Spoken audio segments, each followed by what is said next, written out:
பிதா சுதன் பரிசுத்த ஆவியின் பெயராலே ஆமீன். ஆண்டவர் உங்களோடு இருப்பாராக, உம் ஆன்மாவோடும் இருப்பாராக. புனித லூக்கா எழுதிய பரிசுத்த நற்செய்தியில் இருந்து வாசகம். ஆண்டவரே உமக்கு மகிமை. அதிகாரம் 22, இறை வார்த்தை 62. பேதுரு வெளியே சென்று மனம் நொந்து அழுதார். கிறிஸ்துவின் வாழ்வு தரும் நற்செய்தி. கிறிஸ்துவே உமக்கு புகழ். கிறிஸ்துவுக்குள் பிரியமான என் அன்பு சகோதர சகோதரிகளை, இந்த மாதம் முழுவதும் ஆண்டவர் நம்மை நிறைவாக ஆசீர்வதித்து, இந்த மாதம் முழுவதும் நமக்கு உடல் உள்ள சுகத்தை கொடுத்து, நம்முடைய குடும்பத்தில் இருக்கக்கூடிய பிரச்சனைகளை மாற்றி, நம்முடைய வாழ்க்கையிலே ஒரு சந்தோஷத்தையும் மகிழ்ச்சியும் கொடுத்திருக்கின்றார். அதற்காக ஆண்டவருக்கு நன்றி செலுத்துவோம். இந்த மாதத்தின் கடைசி நாளிலே நாம் இருக்கின்றோம். ஒவ்வொரு நாளும் ஏதாவது ஒரு விதத்தில் ஆண்டவர் உங்களுடைய வாழ்க்கையிலே அற்புதங்களை செய்திருக்கலாம். ஏதாவது ஒரு விதத்தில் ஆண்டவர் உங்களுடைய வாழ்க்கையில் கடந்து வந்து ஒரு பெரிய காரியங்களை நிலைத்திருக்கலாம், அவர் செய்திருக்கலாம். அன்பார்ந்தவர்களே, உங்களுடைய வாழ்க்கையில் இருக்கக்கூடிய கஷ்டங்கள் மாறி இருக்கலாம், குடும்ப சுமைகள் மாறி இருக்கலாம், சில பிரச்சனைகளுக்கு தீர்வு கிடைத்திருக்கலாம், உங்களுடைய வாழ்க்கையிலே பொருளாதார ஆசீர்வாதத்தை கொடுத்திருக்கலாம், சம்பள உயர்வை கொடுத்திருக்கலாம்.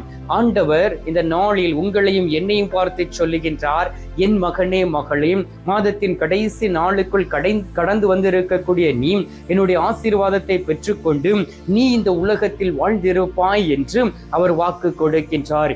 எனவே இந்த நாளிலே ஆண்டுடைய சமூகத்தில் அமர்ந்து நாம் செய்த தவறுகளை நினைத்து நல்லதொரு பாவ சங்கீர்த்தனம் செய்து அவரை நோக்கி நாம் செபித்து நன்றி செலுத்தி புதிய மாதத்திற்குள் கடந்து செல்லக்கூடிய அந்த ஆசீர்வாதத்தை பெற்றுக்கொள்வதற்காக நாம் மன்றாடுவோம். அன்பார்ந்தவர்களே, ஆண்டவர் நம்மோடு கூட இருப்பதை அவர் வெளிப்படுத்துகின்றார். அவருடைய சித்தம் என்ன என்பதை நமக்கு வெளிப்படுத்துகின்றார். நாம் எப்படி வாழ வேண்டும் என்று இந்த நாட்களிலே நமக்கு கற்றுக் கொடுத்து இருக்கின்றார். அதன்படி நம்மை வாழ நம்மை அர்ப்பணித்துக் கொள்ளும் பொழுது உண்மையிலே அந்த நாட்கள் எல்லாம் ஆசீர்வாதமாக இருக்கும். என்னுடைய வாழ்க்கையில் அப்படி எவ்வளவோ நாட்கள் இருந்திருக்கின்றன. கஷ்டத்தோடு இருந்திருக்கின்றேன், கண்ணீரோடு இருந்திருக்கின்றேன், மனம் நொந்து அழுதிருக்கின்றேன், நான் கலக்கத்தோடு இருந்திருக்கின்றேன், அவமானப்பட்டு இருக்கின்றேன், கேவலப்படுத்தப்பட்டு இருக்கின்றேன்.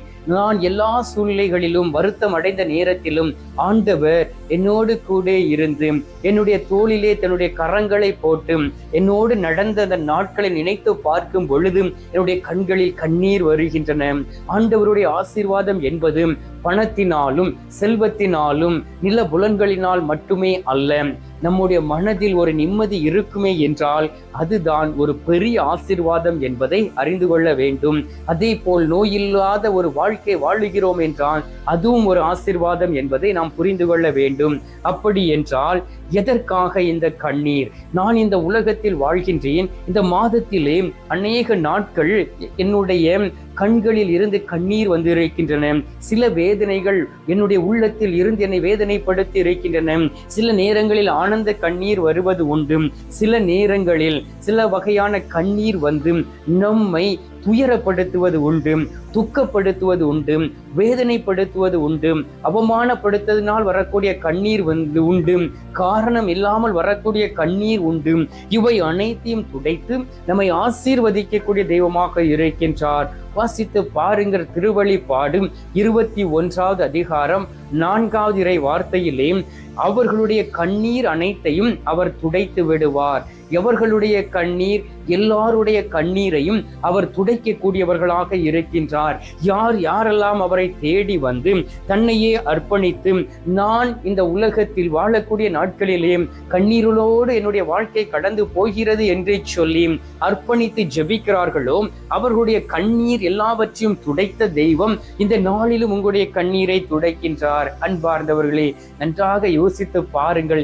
யாருடைய வாழ்க்கையில் கவலை இல்லை? யாருடைய வாழ்க்கையில் கண்ணீர் இல்லை?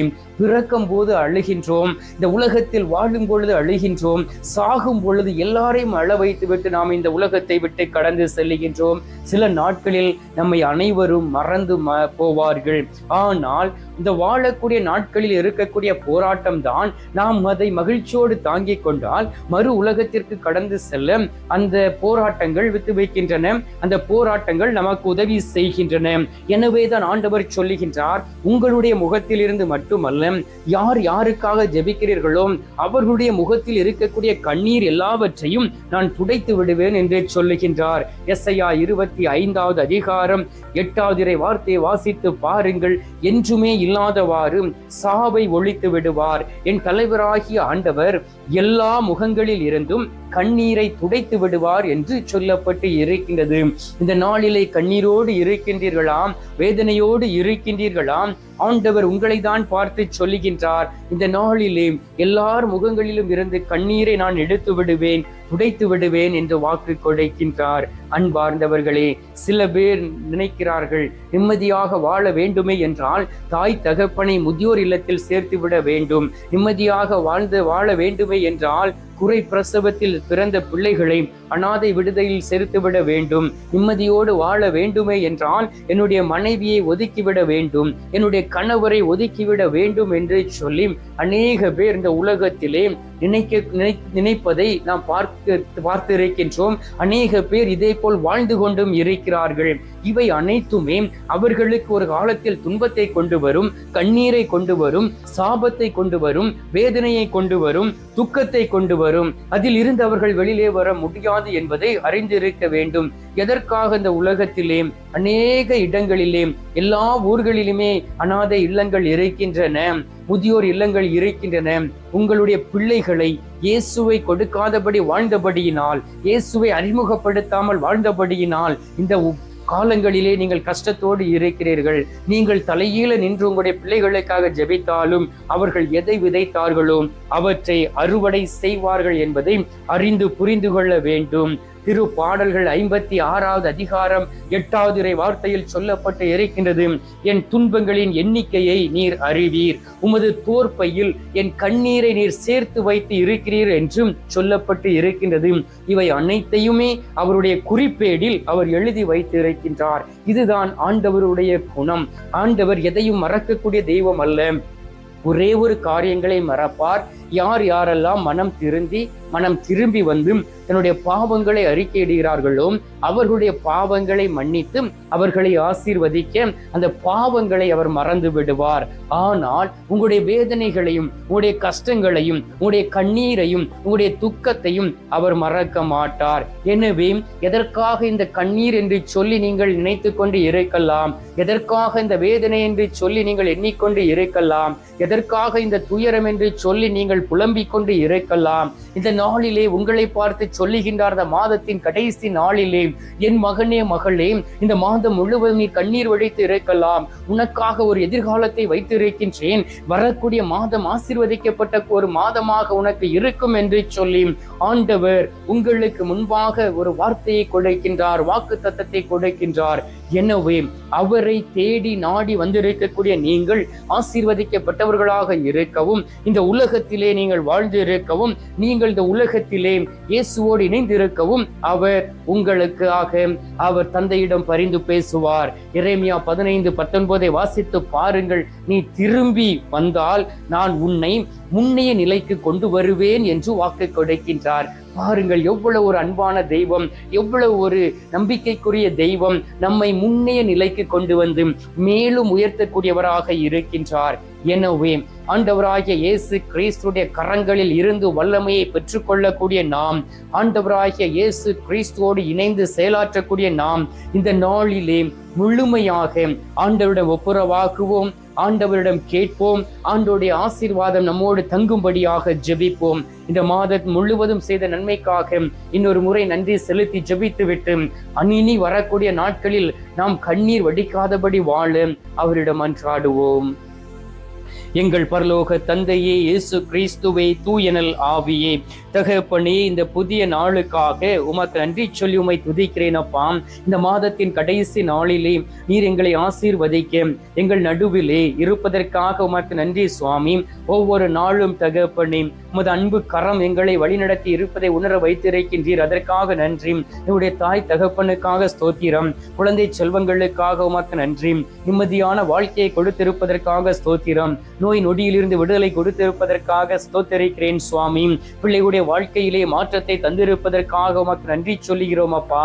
இந்த அருமையான நேரத்திலும் கூட உமது அன்பு பிள்ளைகளாகிய நாங்கள் அனைவரும் மனம் திரும்பி வந்திருக்கின்றோம். ஆண்டவராகிய இயேசு கிறிஸ்துவே, எங்களை முன்னைய நன்னிலைக்கு கொண்டு வருவீராக, எங்களை ஆசீர்வதித்து பலப்படுத்திடுவீராக, எங்களுடைய பலவீனங்களை எடுத்து மாற்றிடுவீராக, உற்சாகத்தின் ஆவியை கொடுப்பீராக, உறுதி தரும் ஆவியை கொடுத்து எங்களை வாழ வைப்பீராக.